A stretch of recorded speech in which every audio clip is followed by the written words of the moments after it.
Hello viewers, thank you for joining me.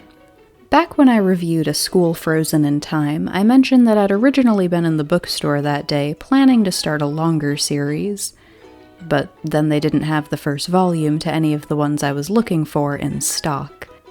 The Quintessential Quintuplets was one of the series I'd had in mind. As you can see, I decided to just watch the anime instead. The plan is to review Season 2 later this same month.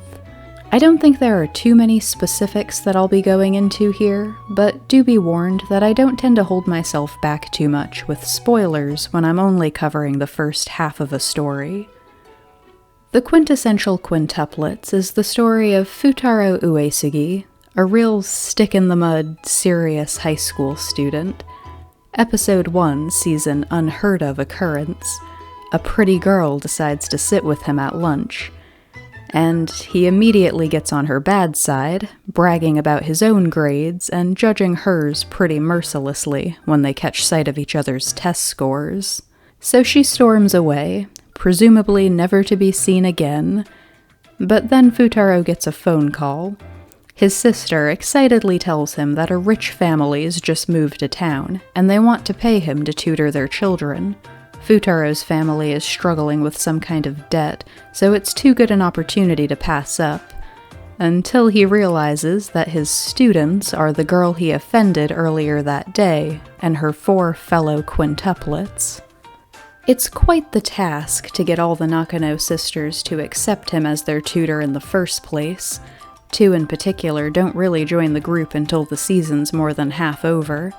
But he's got his work cut out for him, even with the more welcoming ones, as he soon learns all 5 girls are failing almost all their classes.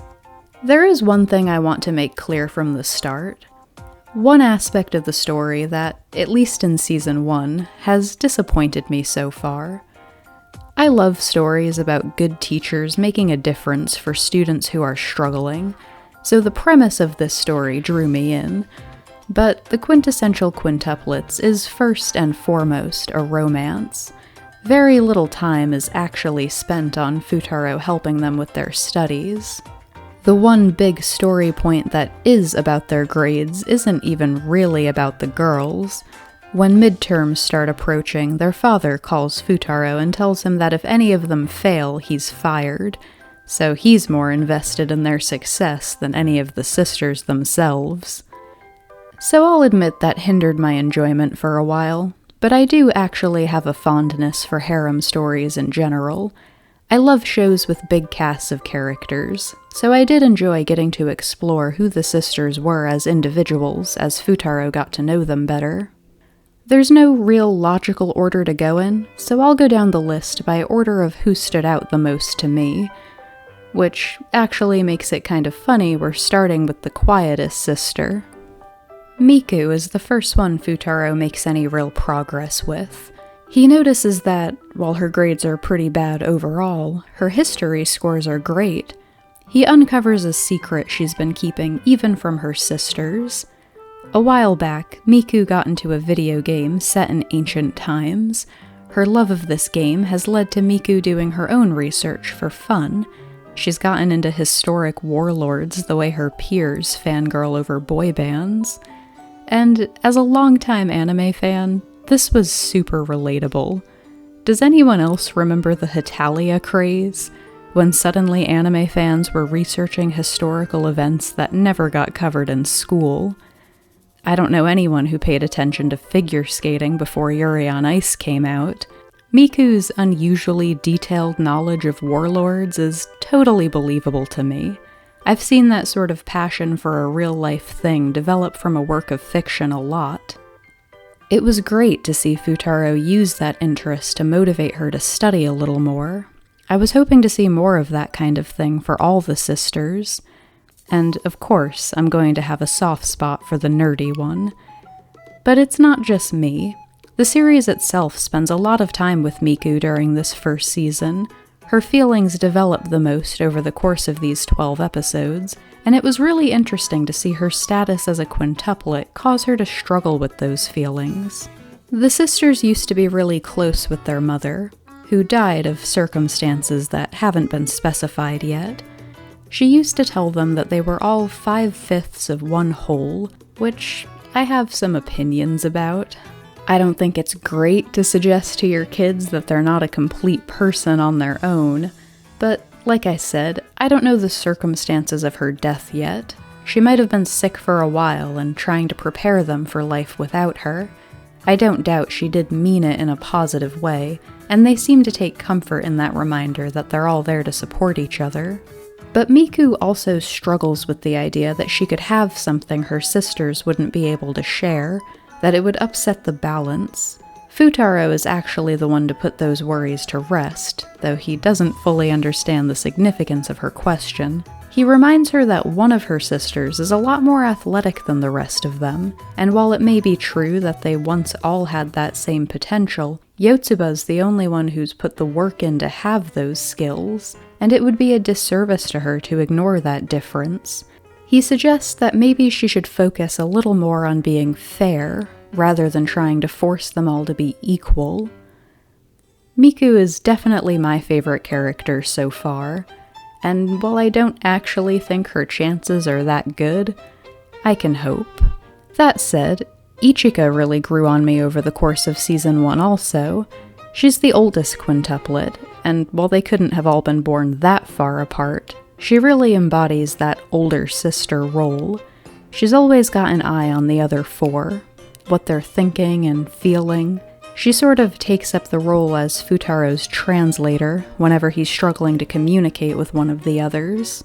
So of course, she notices Miku's crush, which makes her feel guilty when she starts to develop feelings for him as well. But you know, I'm not necessarily someone who picks just one ship and sticks with it.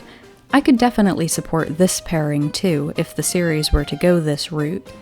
Ichika and Futaro also have some good moments together. He discovers she's been secretly pursuing a career as an actress, disappearing on the weekends and staying out late, and she's having some success too, enough that her agent started suggesting she take some time off school to focus on it more. It's become something that's really connected these two. Futaro's always the one she goes to first with the possibly life-changing developments, and it's entirely possible that's just because it would be easier to live with alienating him than her sisters, but it was nice to see them become united over her acting. It's kind of in direct opposition to his goals for her, getting her to focus on school more, but he's still supportive, and having this bigger goal she's chasing that's all her own also pushes that image that Ichika's the most mature of the quintuplets, making her seem the most ready for a relationship at all. These two feel the most explored in Season 1, but I really liked Yotsuba too. She was the really athletic one, and the kind of character I tend to describe as easy to like. I'm typically a fan of the super cheerful, energetic ones, but I did feel like they missed an opportunity to explore her a little more. Yotsuba had been filling in for the basketball team whenever one of their members couldn't be there. The captain really wanted her to join officially.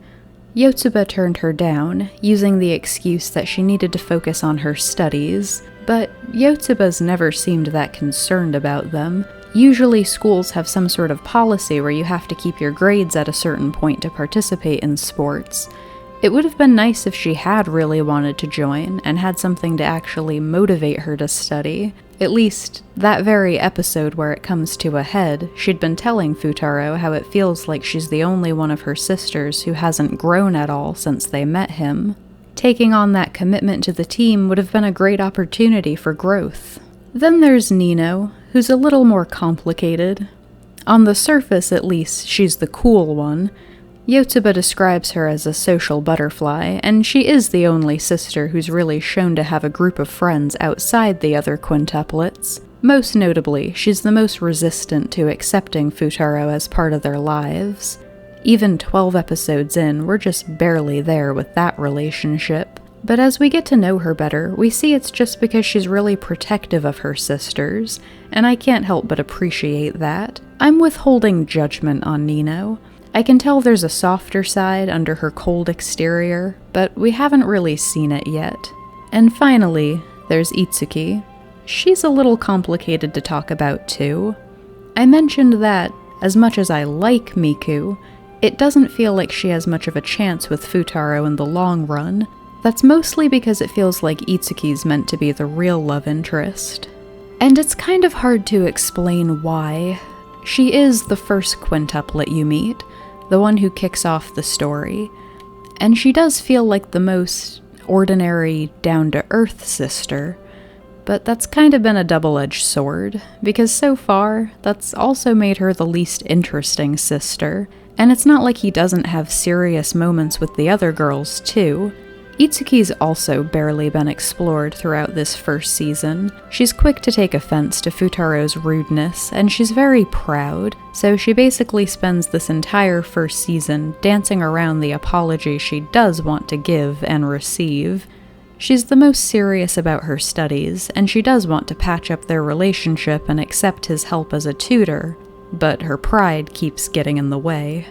That Itsuki seems like more of a main character than the other sisters is less a fact and more just a vague feeling I've gotten from the way the series has portrayed her so far. But I have to say, if Itsuki is meant to be the last girl standing in this race to win Futaro's heart, you know what? Scratch that.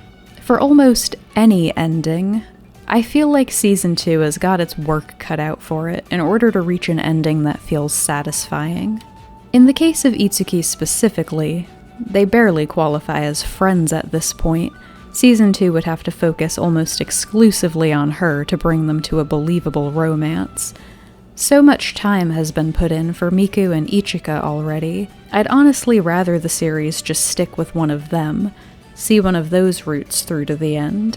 But the bigger problem, which I realize should have come up long before now, is Futaro himself, who I honestly don't even like that much. It's not that I dislike him either, but it's kind of an automatic handicap for a series when you're not attached to the main protagonist. I described him early on as a stick in the mud, and that about sums him up. He's almost entirely humorless, straightforward in a way that tends to be really insensitive. He cares a lot about his little sister, and I'm sympathetic that the burden of his family's debt seems to have been placed on him. His father seems pretty irresponsible. But I still can't say he's really endearing in any way, and most importantly, he's stated very clearly that he has no interest in dating or romance. He's the one Season 2 needs to do the most work on if they really want to sell this love story. I definitely wouldn't say this first season was bad, but it's very much only the first half of the story, and some of the things they chose to focus on were a little questionable. The fan service was a bit excessive at times, something that really stood out early on. I didn't feel like it really added much to any comedic element they may have been going for, and especially in the beginning, when we were still just getting introduced to the girls. They were characters I wanted to like and empathize with. That was made a bit harder when it felt like the creators didn't respect them as much more than sex objects. Like, he gets his first good moment with Nino in episode 3, where she talks about only wanting to protect her sisters from an outsider she doesn't trust. It gets us into her head and makes her seem a lot more sympathetic, but not before the writers make sure we see her in nothing but a towel, stuck in a compromising situation with him after mistaking him for one of her sisters because she doesn't have her contacts in. That particular element either calmed down on its own, or I just stopped noticing it later on, but I can't say it didn't impact my enjoyment in the early episodes. And there was another storytelling choice that I found a little odd. There are quite a few scenes that flash forward, showing us the day of Futaro's wedding, though which sister he's marrying is still a mystery. I would like to point out that her hair color is closest to Itsuki's, but a picture of them as children revealed that they did used to all be identical. They're easy to tell apart now because they've all cut and dyed their hair differently, but there's no guarantee that's what they still look like in the future. Anyway, they spend a lot of time on this, but almost no time on the mystery that feels like it should have taken center stage by now. Futaro reveals that he actually used to be a troublemaker, well on his way to becoming a real delinquent. He had some life-changing encounter with a girl on a class trip that led to him growing up to be the serious scholar we know today instead. And again, we know it was one of the quintuplets, when they were younger and identical. This feels like it should be a big thing, but they've barely touched on it so far. I'm just getting increasingly worried that another 12 episodes isn't enough time to cover everything, because there's more I want to see, too. I want to know more about the Nakano family. They seem alright now, but Ichika mentioned that they actually used to be a lot closer before their mother died. Itsuki reveals near the end that the reason she's so cautious about any of her sisters falling in love is because she wants them to be careful not to end up with a guy like their own father. And I mean, I have noticed that he's never around, but I really don't know anything about his relationship with his daughters, and how it might have changed after his wife died. I'd like to see that explored. This first season was okay. I will say, if I'd had to wait the 2 years that passed before Season 2 aired, I'm not sure how quick I would have been to jump back into it once it was out. But I'm definitely invested now, and I'm rooting for Season 2 to prove my doubts wrong. I hope it does feel complete at the end. There's still a chance it could be really good. Thank you for watching.